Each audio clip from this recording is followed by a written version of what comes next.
કુટણખાના, દારૂ, જુગારના અડ્ડા અને ડ્રગ્સના કાળા કારોબારમાંથી જે મંત્રી કમાય એને ગુજરાત અને ભારત ભૂમિનો ગદ્દાર કહેવાય.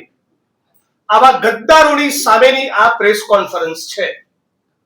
થરાદના મારા હલ્લા બોલના પ્રકરણ બાદ આપ જોઈ રહ્યા છો કે સમગ્ર ગુજરાતમાં ગુજરાતની સામાન્ય જનતાનો, તમામ ગુજરાતી ભાઈ બહેનોનો, તમામ જ્ઞાતિ ધર્મ અને પ્રદેશના લોકોનો એક જબરદસ્ત જુવાળ જોવા મળી રહ્યો છે. ગુજરાતમાં કદાચ દાયકાઓમાં ના જોવા મળ્યો હોય એવો એક રિસ્પોન્સ અને પ્રતિભાવ એ દારૂ, જુગાર અને ડ્રગ્સના મુદ્દે ગુજરાતના સામાન્ય નાગરિકો એ કોઈ પણ ખૂણામાં બેઠા હોય એ ખોલીને ગુજરાતના સંસ્કારી મંત્રી અને એમની ભારતીય જનતા પાર્ટીની વિરુદ્ધમાં બિંદાસ્ત લખી રહ્યા છે. એટલે સૌ પ્રથમ તો થરાદની જનતાને અને સમગ્ર ગુજરાતની જનતાને અભિનંદન આપું છું કે આ ગુજરાતની જનતાએ ફરી એકવાર સાબિત કર્યું કે આ સાચા અર્થમાં આ ગાંધી અને સરદારની ભૂમિ છે. આ રવિશંકર મહારાજ અને ઇન્દુલાલ યાજ્ઞિકનું ગુજરાત છે. સાથીઓ, બહુ જ દાયકાઓથી આપણે ઘણા સમયથી જોઈ રહ્યા છીએ કે 33 જિલ્લામાં 250 થી વધારે તાલુકામાં જાણે કાનૂન અને બંધારણના ધજિયા ઉડતા હોય એ પ્રમાણે જુગારના અડ્ડા, કુટણખાના, દારૂના અડ્ડા અને હવે તો ડ્રગ્સનો વેપલો ચારે બાજુ ચાલી રહ્યો છે. મને બરાબર યાદ છે કે 2017 ની વિધાનસભાની ચૂંટણી અને 2019 ની પાર્લામેન્ટની ચૂંટણીમાં હું આખા દેશમાં એક્ટિવ હતો ત્યારે પણ ડ્રગ્સના મુદ્દે આટલું બોલવું પડે એટલો ડ્રગ્સનો ફિનોમિના, એટલો ડ્રગ્સનો પ્રશ્ન આપણા ગુજરાતમાં એટલો બધો નહોતો. ક્યાંક થોડી ઘણી ઘટનાઓ સામે આવતી, પણ છેલ્લા 5 વર્ષમાં જે પ્રમાણેનું ડ્રગ્સ ગુજરાતમાં ઠલવાયું છે, જે પ્રમાણે ગુજરાતમાં ડ્રગ્સનો કારોબાર શરૂ થયો છે, જે પ્રમાણે ગુજરાતના વિવિધ વિસ્તારોમાં ગુજરાતમાં ડ્રગ્સ ઉત્પાદન કરતી, ડ્રગ્સનું મેન્યુફેક્ચરિંગ કરતી કંપનીઓ પકડાઈ છે, એ સ્પષ્ટપણે દેખાઈ રહ્યું છે કે રાજ્યની સરકાર અને પોલીસના સંપૂર્ણ આશીર્વાદ અને રહેમ નજર વિના આ ડ્રગ્સનો કારોબાર શક્ય નથી. મીડિયામાં અને વિધાનસભાના મંચ ઉપર કેટલી કિંમતનું ડ્રગ્સ પકડાયું એને આ પ્રેસ કોન્ફરન્સના માધ્યમથી હું ચેલેન્જ કરી રહ્યો છું. હું નથી માનતો કે સાચો આંકડો વિધાનસભાના મંચ ઉપર પણ જાહેર કરવામાં આવી રહ્યો છે. હું માંગણી કરું છું આ વ્હાઇટ પાવડરના મુદ્દે ભારતીય જનતા પાર્ટીની સરકાર વિધાનસભાનું સ્પેશિયલ સત્ર બોલાવીને વ્હાઇટ પેપર જાહેર કરે.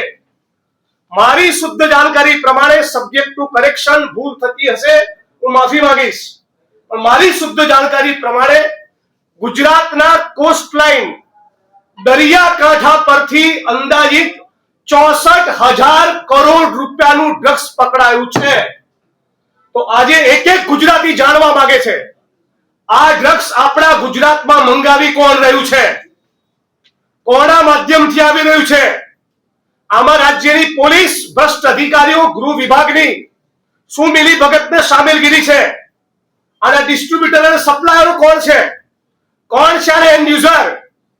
એ શું ચાલી રહ્યું છે આપણા ગુજરાતમાં કે શાળાઓની બહાર, કોલેજીસની બહાર, હોસ્ટેલોની અંદર, યુનિવર્સિટીની બહાર છડે ચોક ડ્રગ્સ મળી રહ્યું છે. ગાંધી અને સરદારના ગુજરાતમાં આવો દિવસ ભૂતકાળમાં, ઇતિહાસમાં આપણે કદી નથી જોયો. આ ગુજરાતના ગૌરવ અને ગુજરાતની અસ્મિતાને ખંડિત કરવામાં આવી રહી છે. આપણા ગુજરાતના લલાટ ઉપર કલંકની કાળી પીળી ભારતીય જનતા પાર્ટી લગાડી રહી છે. હું સવાલ પૂછી રહ્યો છું, કોણ છે ગુજરાતનો બદમાશ મંત્રી જે ગુજરાતની વર્તમાન યુવા પેઢીની ધમની અને શીરામાં એ ડ્રગ્સ ઘુસેડી રહ્યો છે? એ માણસને કોંગ્રેસ પાર્ટી અને ગુજરાતી તરીકે કોઈ પણ સંજોગોમાં અમે છોડવાના નથી. અને સવાલ એ પૂછીએ છીએ કે આટલા દિવસથી મીડિયામાં, સોશિયલ મીડિયામાં, આમ જનતામાં આટલો ઉકળાટ છે, ચારે બાજુ લોકો કોમેન્ટ્સ કરી રહ્યા છે, પોતાની પ્રતિક્રિયા આપી રહ્યા છે, રેલીઓ કરી રહ્યા છે, આવેદન પત્રો આપી રહ્યા છે, અને છતાં ચિંતન શિબિરમાં મંજીરા વગાડનારી આ ભારતીય જનતા પાર્ટીની સરકારના મુખ્યમંત્રી એક શબ્દ બોલવા તૈયાર નથી. માનની ભૂપેન્દ્રભાઈને સવાલ પૂછું છું, તમારે આ મુદ્દે કઈ કહેવાનું થતું નથી કે તમને મજા પડી રહી છે કે લોકો હર્ષ સંઘવીનો દાવ લઈ રહ્યા છે? એ સવાલ પૂછવા માંગુ છું. માનનીય મુખ્યમંત્રી ભૂપેન્દ્રભાઈ, તમારા પેટનું પાણી કેમ નથી હલતું? તમારા જ વિધાનસભા ક્ષેત્રમાં બહેન દીકરીઓ માતાઓ વિધવા થઈ રહી છે દારૂના કારણે. તમારા જ વિધાનસભા ક્ષેત્રની અંદર પણ ક્યાંક ને ક્યાંક ડ્રગ્સ મળી રહ્યું છે. હર્ષ સંઘવીના વિધાનસભા ક્ષેત્રની અંદર પણ દારૂના અડ્ડા ચાલી રહ્યા છે. મેં અગાઉ પણ કહેલું, દ્વારકા, સોમનાથ, ખોડલધામ, ઉમિયાધામ, અંબાજી, વડતાલ, આખા ગુજરાતના હિન્દુ ભાઈ બહેનોની આસ્થાના પ્રતીક એવા મંદિરોની 2-3 કિલોમીટરની ત્રિજ્યામાં બેધામ નિર્લજ્જ બનીને બુટલેગરો દારૂના અડ્ડા ચલાવી રહ્યા છે અને ક્યાંક ક્યાંક ડ્રગ્સ પણ મળી રહ્યું છે. શું કહેવાનું થાય છે ગુજરાતની સરકારને? ગુજરાતની 6.5 કરોડ જનતા વતી એક જ ડિમાન્ડ છે. ગુજરાતના ગૃહમંત્રી મિસ્ટર હર્ષ સંઘવીનું રાજીનામું જોઈએ, નથિંગ લેસ ધેન ધેટ. એનાથી ઓછું કઈ નહીં ખપે. આ 8 ચોપડી પાસ ગૃહમંત્રીને સત્તાના કોઈ સ્થાન ઉપર રહેવાનો અધિકાર નથી. ગુજરાતના 33 જિલ્લા, 250 તાલુકામાં છડેછોક દારૂ આવતું હોય, અને સ્ટેટ મોનિટરિંગ સેલને પણ કહેવા માંગુ છું, તમારામાં બી પાણી હોય તો શું ખાલી કોન્સ્ટેબલોની વિકેટ પાડો છો? તમારી બધી હોશિયારી ખાલી કોન્સ્ટેબલ આગળ નીકળે છે. હેડ કોન્સ્ટેબલને સસ્પેન્ડ કરો છો, એક્શન લો છો તો બહુમાં બહુ પીએસઆઈ ની પીઆઈ ની સામે.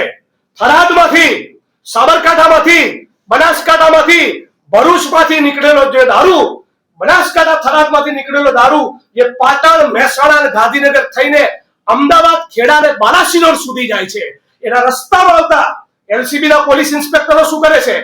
તમારું એસએજી શું કરે છે? તમારું સ્ટેટ આઈબી શું કરે છે? તમારી લોકલ ક્રાઇમ બ્રાન્ચ શું કરે છે?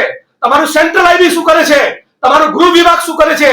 ત્યારે તમારું સ્ટેટ મોનિટરિંગ સેલ સવાલ કેમ નથી પૂછતું કે આમાં જિલ્લા પોલીસ વડાની શું ભૂમિકા છે? ટાર્ગેટ કરવા હોય જિગ્નેશભાઈને તો નાના પોલીસ કર્મચારીઓના હાથો બનાવો છો. અરે શરમ આવી જોઈએ તમને. હેડક્વાર્ટરમાં રહેનારા પોલીસના નાના કર્મચારીઓના પરિવારોની કાન ઉપર બંદૂક મૂકી ટ્રાન્સફરની ધમકી આપી જિગ્નેશભાઈની સામે ઉશ્કેરો છો. મારું તો આનાથી પેટનું પાણી બી નહીં હલે. મિસ્ટર સંઘવી, સમજી લેજો, ગુજરાતની જનતા બરાબર તમને ઓળખી ચૂકી છે. તમે જ્યારે પોલીસ કોન્સ્ટેબલ ભાઈ બહેનો યુનિયનની વાત કરે ત્યારે અમે ડંકાની ચોટ ઉપર સમર્થનમાં ઉભા રહીએ છીએ. પોલીસ તાનાના કર્મચારીઓ જ્યારે ગ્રેડ પે ની વાત કરે, ફિક્સ પગાર, આઉટસોર્સિંગ કોન્ટ્રાક્ટ નાબૂદીની વાત કરીએ ત્યારે મીડિયા સમક્ષ બોલવાનું હોય, જાહેર સભાના મંચ ઉપર બોલવાનું હોય કે ગુજરાતની વિધાનસભાનો મંચ હોય, અમે આ નાના કર્મચારીઓની પડખે ઉભા રહ્યા છીએ. તમારા ઉચ્ચ આઈપીએસ અધિકારીઓ જ્યારે નાના કોન્સ્ટેબલ, પીએસઆઈ, પીઆઈને ટાર્ગેટ કરે ત્યારે અમે એમનો પક્ષ લેતા હોય છે. મારી સામે ઉશ્કેરણી કરવાની વાત કરો છો. અને મેં શું કહ્યું હતું થરાદની મીટિંગમાં? જે પણ માણસો ખોટું કરતા હશે, કે ધારાસભ્ય હોય, સંસદ સભ્ય હોય, મંત્રી હોય, બિઝનેસમેન હોય, એડવોકેટ હોય, મીડિયા કર્મી હોય કે પોલીસ વાળો હોય, જે પણ ખોટું કરે એ ભોગવે.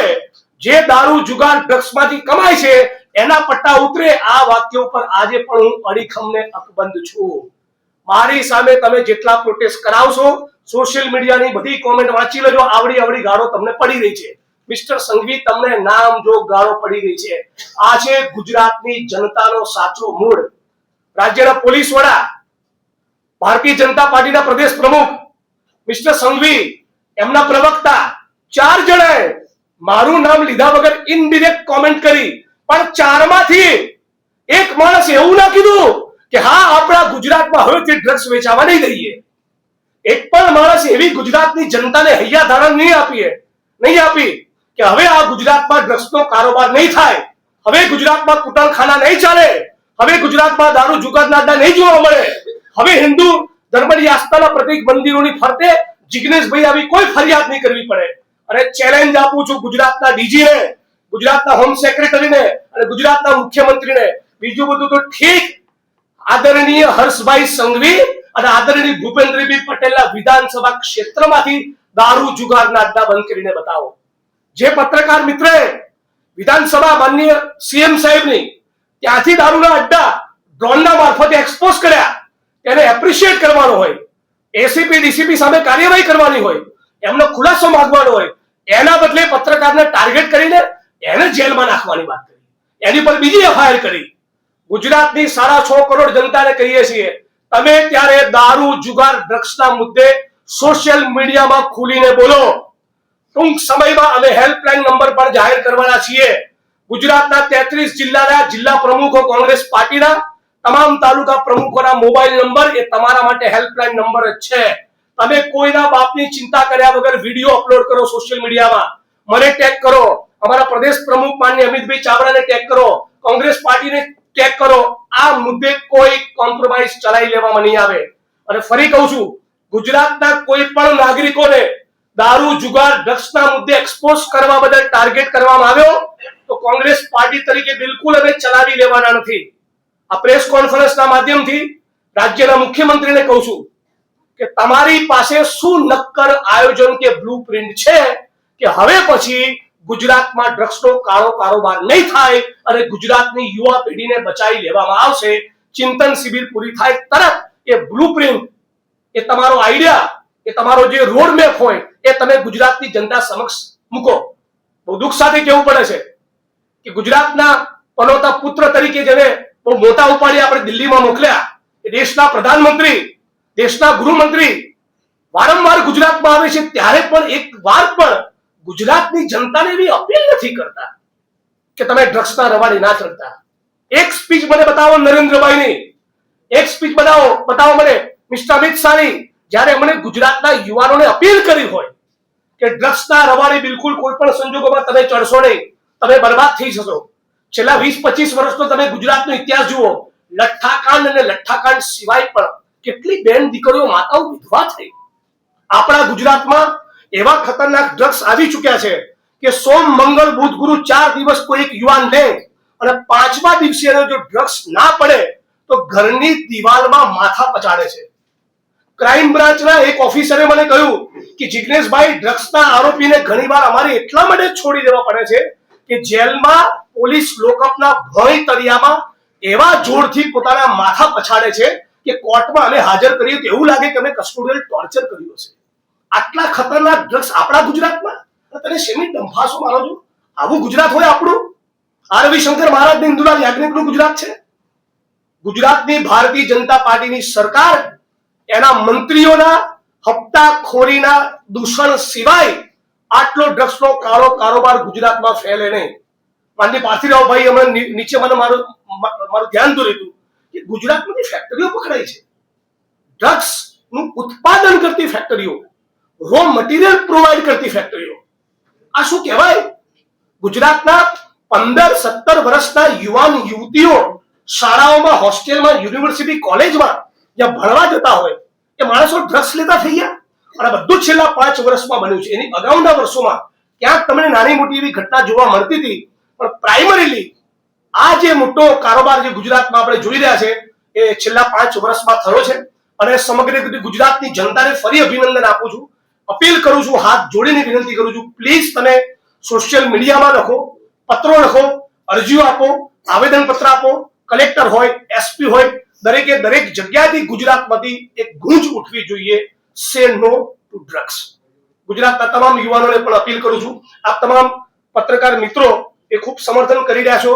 બહુ દુઃખ સાથે કહેવું મળે છે કે કેટલીક ચેનલોમાં મારું વર્ઝન ના આવે એવી તકેદારી સાથેની પણ ડિબેટો પ્લાન થઈ.